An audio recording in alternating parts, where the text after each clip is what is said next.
Hello friends, welcome to 30 days 30 recipes episode 11. આજે આપણે બનાવીશું વેજીટેબલ પેનકેક જે એકદમ હેલ્ધી છે.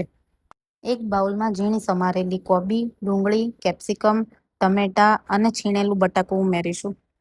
ત્યારબાદ તેમાં લીલા ધાણા નાખી દઈશું. હવે એક વાટકી રવો અને એક વાટકી ચણાનો લોટ ઉમેરીશું. ત્યારબાદ સ્વાદ પ્રમાણે બધા જ મસાલા, મરચું, મીઠું, ધાણા જીરું, હળદર. હવે તેમાં થોડું થોડું પાણી એડ કરી અને એકદમ થીક બેટર તૈયાર કરીશું. પાણી એડ કરતી વખતે ખાસ ધ્યાન રાખવાનું છે કે બેટર એકદમ ઢીલું ન થઈ જાય. આ પેનકેકની અંદર તમે તમારા મનપસંદ શાકભાજી એડ કરી શકો છો.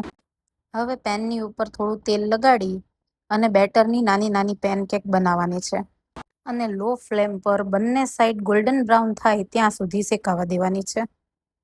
તેલની જગ્યાએ તમે ઘી કે બટર પણ યુઝ કરી શકો છો અને વેજીટેબલ્સ વધારે હશે એટલી વધારે ક્રિસ્પી થશે. તો તૈયાર છે આપણી ક્રિસ્પી અને એકદમ હેલ્ધી વેજીટેબલ પેનકેક, જે બાળકો બધા જ શાકભાજી ન ખાતા હોય તેવી મમ્મીઓ માટે બાળકોને બધા જ શાકભાજી ખવડાવવાની આ બેસ્ટ રીત છે. તો આ રેસીપી જલ્દીથી સેવ કરી લેજો અને આવી જ બીજી નવી નવી રેસીપી માટે ફોલો કરવાનું ભૂલતા નહીં. બાય.